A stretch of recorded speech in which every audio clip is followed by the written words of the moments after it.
Hello friends, welcome to Artex.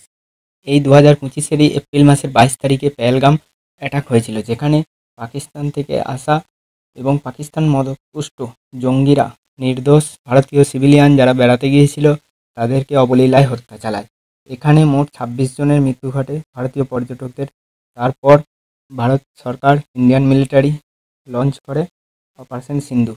তার আন্ডারে বিভিন্ন টেরর লঞ্চ প্যাড যেগুলি জঙ্গি ঘাঁটি পিওকে বা পাকিস্তানের ছিল সেগুলির ওপর অ্যাটাক চালায়, বোমাবাজি করে এবং তারপর বিভিন্ন পাকিস্তানের এয়ারফোর্স স্টেশনেও অ্যাটাক চালিয়েছিল। কিন্তু পাহেলগাম অ্যাটাকের যে মাস্টার মাইন্ড লস্করে তৈবা বা টিআরএফের মেইন জঙ্গি হাসিম মুসা ওরফে সুলেমান শাহ, তাকে মারতে পারেনি। কিন্তু অপারেশন মহাদেব লঞ্চ হয় জুলাই মাসের 26 তারিখে এবং ইন্ডিয়ান আর্মি ম্যাসিভ অপারেশন চালায় শ্রীনগরের আশেপাশের জঙ্গলে, এবং সেখানে এই হাসিম মুসা বা সুলেমানি শাহ ছাড়াও আরও দুজন টিআরএফ বা লস্করে তৈবার 3জন জঙ্গিকে হত্যা করে। এর মধ্যে একজন হচ্ছে হাসিম মুসা।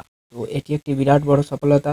এবং এর সাথেই আমি আরেকটা কথা বলে রাখি, এই যে অপারেশন মহাদেব যা ভারতের মধ্যে অপারেশন চালাবে এবং জঙ্গিদেরকে খতম করবে, সেটি এখনও শেষ হয়নি। অন্যদিকে রাজনাথ সিং, ভারতের ডিফেন্স মিনিস্টার, আজকেই পার্লামেন্টে দাঁড়িয়ে জানিয়েছে যে অপারেশন সিন্দুর কিছু দিনের জন্য পজ করা হয়েছে, যখনই প্রয়োজন পড়বে আবার এটি কন্টিনিউ করা হবে।